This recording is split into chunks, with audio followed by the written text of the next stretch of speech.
अस्सलामुअलैकुम। वालेकुम अस्सलाम। कोविड 19 के सिलसिले में हमारा ये एक प्रोग्राम है और आज आपकी खिदमत में मैं एक ऐसी शख्सियत को पेश करने जा रहा हूँ जो कि 24 घंटे 7 दिन 365 दिन वो मरीज जो अस्पताल में दाखिल होते हैं उनकी खिदमत करते हैं। और ये वो फ्रंट लाइनर्स हैं जिनका कोई जिक्र नहीं करता, मीडिया में इनका कोई नाम नहीं आता और इनको कोई भी काबिल सताइश नहीं समझता, बल्कि इनको बहुत ही बुरी नज़रों से देखा जाता है।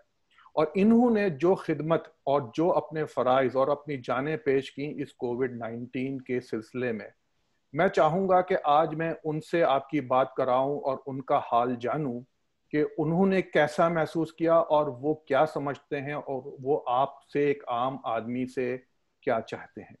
तो मेरे साथ शरीक गुफ्तगू है आज जनाब शिराज अहमद साहब। शिराज अहमद जो हैं वो रजिस्टर्ड नर्स हैं और आप इंडस हॉस्पिटल जो कराची का एक बहुत बड़ा इदारा है उसके अंदर आईसीयू के इंचार्ज हैं और इनके अंडर में बहुत सारे दूसरे नर्सेस काम करते हैं। बहुत शुक्रिया शिराज भाई आपके आने का। अस्सलाम वालेकुम sir, thank you so much. तो शिराज भाई मुझसे आपसे पहला सवाल ये है कि आप ये बताइए कि जो ये रजिस्टर्ड नर्स आप बने तो इसके लिए कोई आपने तालीम हासिल की और या आप ऐसे ही सीख के आ गए? ऑब्वियसली सर, तालीम हासिल करनी पड़ी। मैं आपको इसके हवाले से थोड़ी सी डिटेल बताना चाहूँगा। हमारे यहाँ माशरे में जो नर्सिंग का पेशा है, कुछ हद तक कुछ लोगों की नज़र में इसको अच्छा नहीं समझा जाता। उसकी वजह यह है कि जो इमेज पहले के वक्तों में बनाया गया है नर्सेस के हवाले से, उस इमेज को अब तक चलाया जा रहा है। वो ट्रेंड बन चुका है। चूँकि ऐसा नहीं है, बहुत टाइम चेंज हो चुका है। पहले के नर्सेज में अभी के नर्सेज में ज़मीन आसमान का फ़र्क है। मैं ये नहीं कहूँगा कि पहले के नर्सेज में ख़ामियाँ थी। नो डाउट पुराने नर्सेज की वजह से ही अब तक नर्सिंग प्रोफेशन चल रहा है, ठीक है। मगर लोगों के थिंकिंग में कुछ इस तरह से होता है कि नर्सेज शायद प्रॉपर वर्क नहीं करते, प्रॉपर अपनी ड्यूटी सर अंजाम नहीं देते, मगर ऐसा नहीं है। अगर मैं नर्सेज एजुकेशन की बात करूं तो इसके लिए बहुत मेहनत करनी पड़ती है। ग्रेजुएशन, इवन के अभी तो नर्सिंग में पीएचडी मौजूद है, ठीक है, तो पीएचडी भी चल रही है, तो वो बहुत वास्ट फील्ड हो चुकी है। और नर्सिंग फील्ड ऐसी है कि ना ख़त्म होने वाली फील्ड है, ये समंदर है। तो जितना इसके अंदर आप जाते जाएंगे ये और गहरा है। बहुत उम्दा आपने तफसील से बताया। तो आप ये फरमाइएगा कि आपने नर्सिंग का शोबा अपनाया और आप एक इंसान की खिदमत करने के लिए, इंसानों की खिदमत करने के लिए आप इस शोबे में आए और आप अपना, तो ये जो कोविड 19 का या जो कोरोना वायरस का जो अटैक पाकिस्तान पे क्या दुनिया भर पे हुआ, इसके लिए क्या आप लोग जहनी तौर पे तैयार थे? क्या आप समझते थे ये बीमारी है कोई? नहीं सर, हम अपनी डेली रूटीन में थे। जब हमारे हाँ इस तरह होता है कि आपके पास सडन चेंजेस आ जाएं आपके रूटीन में, तो बहुत सारी मुश्किलात का सामना करना पड़ता है। तो ऐसा ही हुआ। हम लोग डेली रूटीन में अपनी ड्यूटी पे जाते थे। हमारी 8 आवर्ली ड्यूटी होती थी, morning evening night, 7 and 10 hours की। तो जब ये पेंडेमिक सिचुएशन स्टार्ट हुई तो मतलब कभी सोचा अपनी करियर में कभी सोचा नहीं था कि ऐसा वक्त आएगा, ऐसा वक्त का सामना करना पड़ेगा, ठीक है। चूंकि मैं अपने प्रोफेशन से बहुत दिलो जान से ना प्यार करता हूँ। तो जब ये कंडीशन हमारे सामने आई, पेंडेमिक सिचुएशन स्टार्ट हुई, तो उस वक्त एक ऐसी हालत थी, मुझे अभी भी याद है। मैं बहुत एक्साइटेड था कि मुझे कोविड एरिया में भेजा जाए। उस वक्त न्यूली कोविड एरिया स्टार्ट हुआ था, कोविड यूनिट स्टार्ट हुआ था। तो मैं बहुत एक्साइटेड था कि मुझे कोविड यूनिट में भेजा जाए, क्योंकि मैंने भी पीपी पहन के काम करना है। एक न्यू चीज़ थी, एक यूनिक चीज़ थी मेरे लिए। तो उस वक्त जब मुझे कोविड एरिया में भेजा गया, तो मैं पहले तो जब मैं अंदर गया, हालात देखे, पेशेंट आ रहे हैं, उस वक्त हमें कुछ पता ही नहीं था, क्योंकि सब चीज़ें न्यू थी। New team leaders, new doctors, हर चीज़। अब हम वार्ड में रहते हुए हमारे एक लिमिटेड एरिया था, सारे कलीग्स एक दूसरे को जानते थे। जब हम वहाँ गए तो सारी चीज़ें न्यू थी। तो फॉर द टाइम बिंग मैं पैनिक कंडीशन में आ गया, क्योंकि मैं देख रहा था कुछ समझ नहीं आ रहा क्या किया जाए, किस तरह से ट्रीट किया जाए। वजह ये कि ये पेंडेमिक सिचुएशन इतनी सडन स्टार्ट हुई थी कि इसके हवाले से कोई टीचिंग सेशन इस वक्त नहीं रखा गया था, ऐसे फौरन से स्टार्ट किया गया था। तो जब ये सेशन स्टार्ट हुआ, जब ये कोविड यूनिट में मैं गया, तो उस वक्त बड़ा कंफ्यूज रहा, मगर मुझे खुशी भी इस चीज़ की थी कि मैं एक यूनिक चीज़ में आ गया हूँ। और बहरहाल जब मैंने स्टार्ट लिया, तो उस वक्त जब शुरू में पेशेंट की कंडीशन थी, तो बहुत ही वर्स कंडीशन में पेशेंट आ रहे थे। वजह ये कि जब एक न्यू चीज़ थी, नई बीमारी थी, वो फैल चुकी थी, लोगों को भी नहीं पता था कि इसका किस तरह से हमने इसको लेके चलना है। अच्छा, स्पेशली ये कि हेल्थ केयर प्रोवाइडर्स के लिए भी ये एक बिल्कुल न्यू था। चूंकि एक बीमारी, एक पेंडेमिक होती है या कोई भी बीमारी अगर फैलती है, तो उसके हवाले से रिसर्चेज होती हैं, तो वो पता होता है किस तरह से उसको हैंडल करना है। मगर ये एक इतनी sudden all over the world फैली है, इंक्लूडिंग पाकिस्तान, कि वो बिल्कुल किसी को समझ नहीं आया कि किस तरह से करें। तो उस वक्त तो हम सिर्फ पेशेंट की लाइफ सेव कर रहे थे, पेशेंट को सेहतयाबी की तरफ तो क्या ही लेके जाते, कोशिश पूरी थी, मगर उस वक्त पेशेंट की हम लाइफ सेव कर रहे थे, चाहे वो जैसे भी करें। तो बहुत सारी मुश्किलात का सामना करना पड़ा हमें। तो ये आप बताइए कि जब मरीज आप आईसीयू में थे, और आईसीयू में आपके पास कितने बेड थे जो आप देख रहे थे जिसपे सिर्फ कोविड के मरीज थे? देखें, जब स्टार्ट में ये शुरू हुआ, तो उस वक्त पेशेंट जिस क्रिटिकल कंडीशंस में हमारे पास आ रहे थे, तो हमें यही नहीं पता था कि हम क्या एचडीयू रखें, क्या आईसीयू रखें, क्या जनरल वार्ड रखें, क्योंकि पेशेंट आते और वर्स्ट से वर्स्ट हुए जा रहे थे। तो उस वक्त हमें समझ नहीं आ रहा था। तो उस वक्त जब स्टार्ट में ये ऐसा हुआ हमारे लिए कि एक जैसे कहीं पे बॉम्ब फट जाता है, तो हमें ऐसा एक ही एरिया में हमने आईसीयू के पेशेंट भी रखे हुए हैं, वहीं पे एचडीयू के पेशेंट रखे हुए हैं। वजह ये थी कि हमें एक प्रॉपर सिस्टम नहीं पता था, क्योंकि इतनी सडन ये चीज़ फैल चुकी थी। तो उसके बाद फिर प्रॉपर एक आईसीयू सिस्टम बनाया गया। हमारे पास जब स्टार्ट लिया तो 20 पेशेंट्स थे, ठीक है। 20 पेशेंट्स के बाद फिर एरिया, जैसे जैसे हमें पेशेंट की कंडीशन पता चलती रही और पेशेंट आ रहे हैं हमारे पास, तो ये चीज़ें पता चलती रही, उस हिसाब से फिर हम एरिया एक्सटेंड करते रहे। तो अब जाके फिर हमने एरियाज डिवाइड किए हैं, आईसीयू के पेशेंट सेपरेट किए हैं, जो एचडीयू पेशेंट हैं उनको सेपरेट किया है। तो आपके पास ये बताइएगा कि जो मरीज आ रहे थे, ये मरीज पहले तो अस्पताल में दाखिल होते हैं और उसके बाद फिर आईसीयू में आते हैं। तो ये जो मरीज अस्पताल में जो दाखिल थे वो अलग थे और आईसीयू वाले अलग थे, ये एचडीओ क्या चीज है? ये एच डी यू में मैं अगर आम अल्फाज में आपको बताऊं, तो ये एच डी यू बेसिकली ऐसा होता है कि ये नॉर्मल जो जनरल वार्ड है और आईसीयू है, इन दोनों के दरमियान वाला एरिया होता है। मतलब ये कि पेशेंट जो वार्ड में होता है उसकी कंडीशन थोड़ी सी वर्स्ट होती है, उसको हाई ऑक्सीजन की नीड पड़ती है, तो वो पेशेंट चले जाते हैं एचडीयू में। जब वो मजीद क्रिटिकल कंडीशन में आ जाते हैं या पेशेंट को वेंटिलेटर की नीड पड़ती है, तो उसको फिर आईसीयू में डाल दिया जाता है। तो आईसीयू में और एचडीयू में ये फ़र्क है। तो मैं अगर आपको इसके हवाले से थोड़ी सी अगर बताऊं कि इमरजेंसी में और हमारे पास हमारे तक किस तरह पेशेंट पहुंच रहे जी, थे, तो जरूर। उसका तरीक़ेकार ये था कि उस वक्त हमारे पास वार्ड में भी साइन सिम्टम जब पेशेंट को आ रहे थे वार्ड्स में रहते हुए, तो हम उनको भी आईसीयू में कोविड यूनिट में शिफ्ट कर रहे थे और उनका कोविड टेस्ट भेज रहे थे। जब तक पेशेंट का रिजल्ट नहीं आ जाए, उसको पेशेंट को वहाँ कोविड यूनिट में आइसोलेट रखते थे। और ईआर की कंडीशन भी हमारी टोटली चेंज हो गई थी, टोटल पॉलिसी चेंज हो गई थी।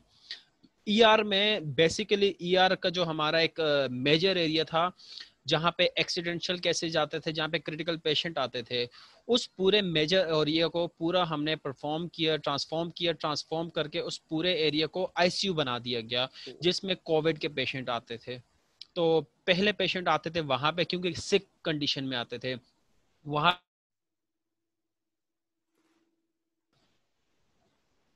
तो जिस कंडीशन में आईसीयू में लोग आते थे, ईआर में। तो देखें ईआर का जो हमारा मेजर एरिया जो जो भी था जहाँ पे क्रिटिकल पेशेंट लिए जाते थे, तो उस पूरे क्रिटिकल एरिया को ईआर के इमरजेंसी डिपार्टमेंट के क्रिटिकल एरिया को कोविड यूनिट में चेंज कर दिया गया। मतलब वहाँ पे, क्योंकि उसकी वजह ये थी चेंज करने की कि जब हमारे पास जो कोविड यूनिट था वो फुल हो चुका था, और जब हमारे पास न्यू पेशेंट आ रहे थे तो वो पेशेंट क्रिटिकल कंडीशन में होते थे, तो हमें सडन नीड पड़ती थी पेशेंट को वेंटिलेटर्स पे डालने के लिए। तो फिर हमारे पास कोई चारा नहीं होता था, फिर उस इमरजेंसी डिपार्टमेंट के जो मेजर एरिया है उसको पूरा ट्रांसफॉर्म किया, ट्रांसफॉर्म करके उसको एक क्रिटिकल एरिया बनाया गया, और वहाँ पे पेशेंट की इंटूबेशन की जाती थी। फिर इंटूबेशन करने के बाद जब नीड पड़ती तो फिर उनको कोविड आईसीयू में शिफ्ट कर दिया जाता। जैसे ही हमारे पास कैपेसिटी खाली होती तो पेशेंट को शिफ्ट कर दिया जाता। तो आप ये फरमा रहे हैं कि डॉक्टर शिराज, आप ये फरमा रहे हैं कि आपने बहुत एकदम आपकी इंतजामिया ने और आप लोगों ने अपने आप को अडॉप्ट किया, वक्त के साथ साथ सीखते गए और आप लोग जल्दी जल्दी तब्दीलियां लाते चले गए। आप बिल्कुल। लोगों ने पूरी कोशिश की कि लोग, तो ये बताइएगा कि जो मरीज आपके पास आ रहे थे, कि एक सुनने में ये भी आया कि आप बहुत सारे मरीजों को वापस कर रहे थे, उसकी क्या वजह है? मतलब ये था कि जैसे फर्ज कीजिए कि आपके पास मरीज आया तो आपने एक सर्टेन क्राइटेरिया बना लिया, क्योंकि आपके पास गुंजाइश ही नहीं थी इतने मरीज कैरी करने की। देखिए इंडस हॉस्पिटल इस वक्त, अगर मैं आपको इंडस हॉस्पिटल के बारे में बताना चाहूँ तो मैं कहता हूँ इंडस हॉस्पिटल में पाकिस्तान में ऐसा तोहफा है जो आज तक पाकिस्तान को नहीं मिला। ठीक है। हाँ, इंडस हॉस्पिटल में ना best treatment free of cost provide किया जाता है। तो हर पेशेंट की कोशिश होती है वो इंडस हॉस्पिटल की तरफ जाया जाए। तो हमारे पास एरिया इतना फुल हो चुका होता है डेली रूटीन में कि हमें ना चाहते हुए भी पेशेंट को कहीं और भेजना पड़ता है, रेफर सही। करना पड़ता है, सही। डाइवर्जन लगानी पड़ती है ना चाहते हुए भी। सही। तो ये बताइएगा कि जो मरीज आपके पास आईसीयू में आया, तो मरीज के साथ हमारी एक ट्रेडिशन है कि मरीज के साथ तकरीबन 20 25 50 लोग तो आते ही आते हैं एक मरीज के साथ। ये कोई मसला है? ये कोई आपको इससे मुश्किलात पेश आ रही थी? इस हवाले से मैं आपको बताऊं कि हमें हमेशा मुश्किलात का सामना करना पड़ा है, और ये जो पैंडेमिक सिचुएशन है ये टोटली चेंज है। इसमें पेशेंट और अटेंडेंट बिल्कुल डिफरेंट बिहेव के होते हैं, क्योंकि पेशेंट की डिमांड होती है उनके साथ कोई ना कोई अटेंडेंट हो। नॉर्मली भी अगर हॉस्पिटल कोई जाए तो उनकी डिमांड होती है अटेंडेंट साथ हो, मगर ये कंडीशन ऐसी होती है कि ना अटेंडेंट को मिलने दिया जाता है, ना पेशेंट की मुलाकात करवाई जाती है। तो टोटली डिफरेंट सिचुएशन होती है। तो इस कंडीशन में हमें बहुत सारे मुश्किलात का सामना करना पड़ता है कि हम किस तरह से अटेंडेंट को फेस करें, और हेल्थ केयर प्रोवाइडर्स जो हैं वो किस तरह से पेशेंट्स को फेस करें। क्योंकि मैं अगर डेली रूटीन में आपको बता रहा हूँ कि हमें डेली रूटीन में पेशेंट्स ये चीज़ डिमांड कर रहे होते हैं कि हमें अपनी फैमिली के साथ मिलना है, हमारी फैमिली हमें यहाँ चाहिए, और सेम इसी तरह अटेंडेंट्स की डिमांड होती है, मगर हम उनकी इस डिमांड को पूरा नहीं कर सकते। ओबियसली पेंडेमिक सिचुएशन है, हाँ हम उनको हर चीज़ नहीं बता सकते कि किस तरह से केयर करनी है। तो इस वजह से हम पेशेंट्स को और अटेंडेंट को सेपरेट रखते हैं। तो इस हवाले से बहुत ज़्यादा मुश्किल, क्योंकि हर किसी के लिए ना समझना बहुत मुश्किल होता है, क्योंकि कंडीशन ऐसी होती है। मैं किसी को ब्लेम नहीं करूंगा कि वो समझने नहीं चाहते। कंडीशन ऐसी है, इतनी वर्स्ट कंडीशन, इतना स्ट्रेसफुल कंडीशन होती है फैमिलीज के लिए, अटेंडेंट्स के लिए, तो उनके बस में नहीं होता इस चीज़ को समझना। तो मैं, मेरा अपना तजर्बा ये है कि जब मैं जिक्र करूं कि मैं जब इमरजेंसी में काम करता था, तो मुझे तो हर वक्त ये डर लगता था कि कोई मुझे आके मारे ना।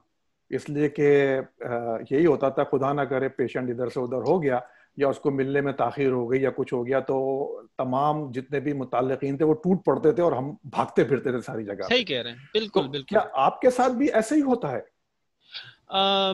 अच्छा, देखें, ये इस तरह का ना कुछ कंडीशंस पे होता है। हमारे पास इंडस हॉस्पिटल में अल्हम्दुलिल्लाह सिक्योरिटी पॉइंट ऑफ व्यू से बहुत अच्छा सिस्टम है।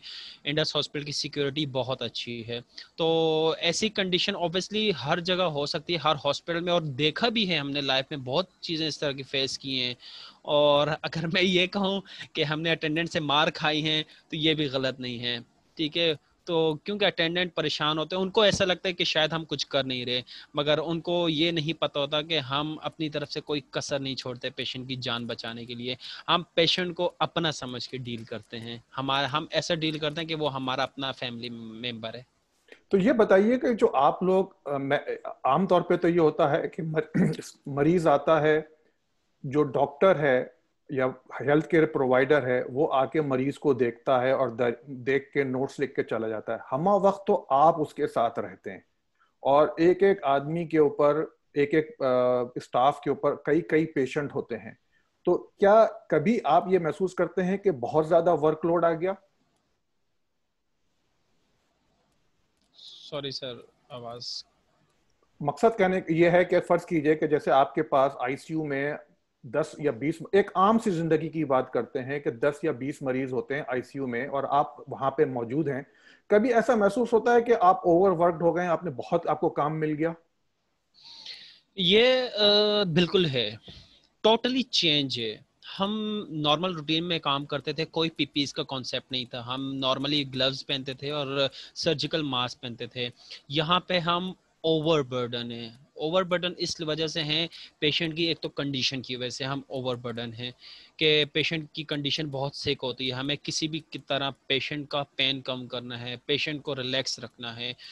और सबसे मुश्किल का जो सामना हमें करना पड़ता है वो है पीपीईज। हमारी 8 घंटे की ड्यूटी चेंज हो गई 12 घंटे में, पेंडेमिक सिचुएशन की वजह से हमारी लीव्स वेकेशंस ख़त्म हो चुकी हैं। और हमें अपनी ड्यूटी में सोशल डिस्टेंस रखना पड़ रहा है। हमें अपनी ड्यूटीज़ में पीपीज यूज़ करने पड़ रहे हैं। इवन के हम पीपीज जब पहनते हैं और ड्यूटी करते हैं, ड्यूटी के दौरान हमारे कपड़े पूरे के पूरे वेट हो जाते हैं स्वेटिंग की वजह से। हमें प्यास लगती है। मुझे अभी भी अपनी वो कंडीशंस याद है, मैंने अपनी पूरे 12 घंटे की शिफ्ट में पानी नहीं पिया। ऐसी कंडीशन भी गुजरी। उस 12 घंटे की कंडीशन में ना पानी पिया, ना वॉशरूम गए, ना खाना खाया। ऐसी कंडीशन भी हमारे पे गुजरी हैं। और ये कोई नई बात नहीं, ये हमारे पास पेंडेमिक सिचुएशन में डेली रूटीन में है कि हम वो पीपीज वेयर कर रहे हैं, उस स्वेटिंग का सामना कर रहे हैं। कितने स्टाफ ऐसे हैं जिनकी बॉडीज पे बहुत सारे दाने हो चुके हैं पीपीज की वजह से, मगर वो अब भी कर रहे हैं काम। तो ये बताइएगा कि आपके इस काम को एक आम आदमी किस तरह सराहा था? कोई आपकी हिम्मत अफजाई, कोई आपको अच्छे अल्फाज भी अदा कर रहा था कि जो मुताल्लिकीन के साथ आते थे? देखिए, जहाँ पे अच्छे लोग मौजूद होते हैं वहाँ कुछ बुरे लोग भी मौजूद होते हैं, वाइस वर्सा है। तो हमें बहुत सारी ऐसी कंडीशन होती हैं जिसमें लोग सराहते भी हैं, मगर मैं काफ़ी कंडीशंस ऐसी भी होती हैं जिसमें हमें बुरा भला कहा जाता है। जैसा कि अभी बात की कि अटेंडेंट्स आते हैं, तो अटेंडेंट जब आते हैं गुस्से में होते हैं, तो वो गाली गलौज, वो मार पिटाई, सब ऐसी कंडीशंस का सामना करना पड़ता है। तो चूँकि ट्रेंड ऐसा है कि वो एक ये इस पेंडेमिक सिचुएशन को एक्सेप्ट नहीं कर रहे। एक्सेप्ट ना करने की वजह से उनको ऐसा लग रहा है कि शायद हम उनको मार रहे हैं। तो मैं ये कहूँगा कि ऐसा नहीं है। अगर मैं इतनी सी बात कहूँगा कि अगर ये एक प्राइवेसी होती है कि हॉस्पिटल सेटअप अंदर आईसीयू की वीडियोस नहीं बनाई जाती, मैं ये कहूँगा कि अगर वीडियोस बना के आम लोगों को दिखा दी जाए, तो मैं कहता हूँ ये लोग, हर शख्स नर्स बनने की कोशिश करेगा, डॉक्टर बनने की कोशिश करेगा, और हर बंदा अपनी केयर करेगा इस पेंडेमिक सिचुएशन की वजह से। तभी इनको हकीकत पता चलेगी, वैसे नहीं पता चल सकती। बहुत उम्दा बात कही आपने, ये आपने बहुत अच्छा ये बताया। तो ये बताइएगा कि अब मौजूदा सूरत हाल कैसी है? सर मौजूदा सूरत हाल ऐसी है कि अभी कंट्रोल्ड हो चुका है। कंट्रोल इस सेंस में हो चुका है कि पहले जब पैनिक कंडीशन में थी तो हमें नहीं पता था क्या क्या करना है। अभी हम लोगों ने सिस्टम बना दिया है, उसको एक सिस्टमेटिक वे से लेके चल रहे हैं। हमने अपना आईसीयू सेपरेट कर दी है, एचडीयू सेपरेट कर दिया है। पेशेंट्स की अब वीडियो कॉलिंग की जाती है। अटेंडेंट से डेली रूटीन में डॉक्टर्स की मीटिंग्स करवाई जाती हैं जो कि ओवरऑल कंडीशन डिफाइन करते हैं। जो पेशेंट आईसीयू में होते हैं उनके पास टैबलेट लेके जाते हैं और वीडियो कॉलिंग करवाई जाती है। और डेली रूटीन में रिलीजियस पॉइंट ऑफ व्यू से कोई ना कोई साउंड चल रहा होता है आईसीयू में, वार्ड में, ताकि पेशेंट्स की हौसला अफजाई की जाए, क्योंकि पेशेंट इतनी एनजाइटी में होते हैं, इतनी टफ कंडीशन में होती हैं, तो उनको रिलीजियस पॉइंट ऑफ व्यू से और इखलाकी सपोर्ट की बहुत ज़रूरत है। तो ये बताइए शिराज के जो लोग अस्पताल में दाखिल हुए, आईसीयू में दाखिल हुए, या जिनको वेंटिलेटर की जरूरत पड़ी, वो सारे मर गए सर या ऐसा उनमें नहीं से कि कुछ सारे मर बच्चे भी? गए। जी। नहीं नहीं, ऐसा बिल्कुल नहीं कि सारे मर गए। जिंदगी और मौत ऑब्वियसली खुदा के हाथ में है। बेशक। मगर पेशेंट की अगर मैं बात कहूँ कि नॉर्मल जो नॉन कोविड पेशेंट हैं जब वेंट पे जाते हैं और जो कोविड पेशेंट है वो वेंट पे जाते हैं, तो इसमें ज़मीन आसमान का फ़र्क है। कोविड पेशेंट को वेंट वाले कंडीशन में बचाना हमारे लिए ऐसा है कि मौत के मुंह में हाथ डालना बहुत मुश्किल है। वजह यह है कि अगर मैं इस चीज़ को मेडिकली पॉइंट ऑफ व्यू से नहीं बताना चाह रहा क्योंकि बहुत डिटेल में बात चली जाएगी। सही। पेशेंट के लंग्स इतने ज़्यादा कोलैप्स हो जाते हैं, इतने डैमेज हो जाते हैं कि उस कंडीशन से पेशेंट को वापस लाना बहुत मुश्किल हो जाता है। मगर ऐसा नहीं कि ये नहीं हुआ, बहुत सारे पेशेंट हमारे ऐसे भी हुए हैं जो कि वेंट पे रहते हुए डीएनआर हुए हैं, मगर डीएनआर होने के बाद पेशेंट रिवर्ट भी हुए हैं और अपने पैरों से चल के वापस घर भी गए हैं। ऐसे अल्हम्दुलिल्लाह। पेशेंट भी हमारे पास हुए अल्हम्दुलिल्लाह। हैं और अल्हम्दुलिल्लाह। ये एक बहुत अल्लाह ताला का मिरेकल है। बहुत जबरदस्त। शिराज, आपने बहुत उम्दा बातें बताई और आपने बताया कि आप और आप जैसे कितने लोग फ्रंट लाइन पे काम कर रहे हैं, और आपको मैं चाहता था कि आप अपने जबान से एक आम आदमी को बताएं कि आप किस तरीके से आपने इस अनदेखे दुश्मन का मुकाबला किया, और आप लोग अपने लिए, अपने साथियों की मदद से किस तरीके से आप इंसानियत की खिदमत कर रहे हैं। आपका चलते चलते मैं आपसे एक बात दोबारा पूछूंगा कि कोविड के अलावा, इस कोरोना वायरस के अलावा, अगर आप एक आम सुनने वाले को कोई मैसेज देना चाहें कि वो जब अस्पताल में अपना मरीज लेके आए और उनका मरीज एडमिट हो, तो उनका आपके साथ क्या रवैया होना चाहिए? देखिए, मैं मैसेज ये देना चाहूँगा तमाम लोगों को, nurses, doctors, health care workers की तरफ से, कि ये कोरोना वायरस बहुत छोटी चीज़ है, कुछ नहीं है। हमारी जान पे भी आ जाए तो हम पेशेंट्स की केयर करने में पीछे नहीं हटेंगे। हमारी आपसे सिर्फ इतनी रिक्वेस्ट है कि जब ये पेंडेमिक सिचुएशन इस तरह की कभी भी आए और उस हवाले से जो भी प्रिकॉशंस बताए जाएं, खुदारा उस चीज़ को फॉलो करें, क्योंकि वो प्रिकॉशंस आपको भी फ़ायदे में रखेंगी और हमें भी फ़ायदे में रखेंगी। जाहिर सी बात है, अगर आप लोग केयर करेंगे तो वो स्प्रेड नहीं होगा। तो और दूसरा, हेल्थ केयर प्रोवाइडर्स आप लोगों के खादिम हैं, आप लोगों के खिदमतगार हैं, तो उनकी रिस्पेक्ट करें। कोई भी हेल्थ केयर वर्कर ये नहीं चाहता कि उसके पेशेंट को नुकसान हो।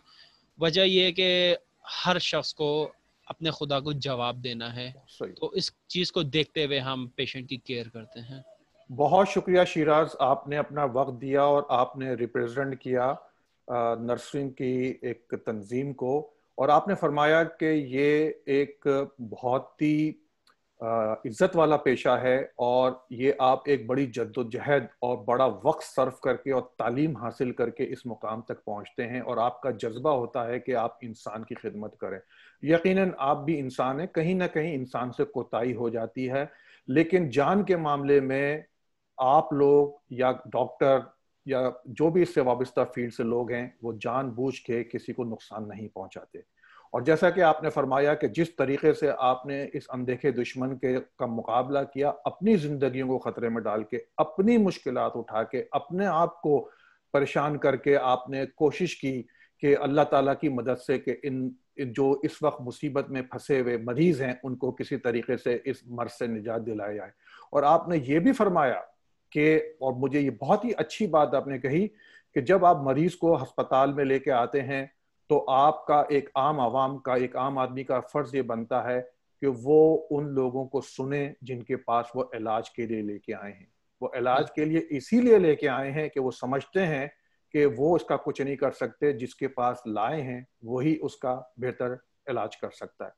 बहुत शुक्रिया आपका, आपके वक्त का। इसी तरह के मसाइल पे मैं आपसे फिर इंशाल्लाह गुफ्तगू करूंगा।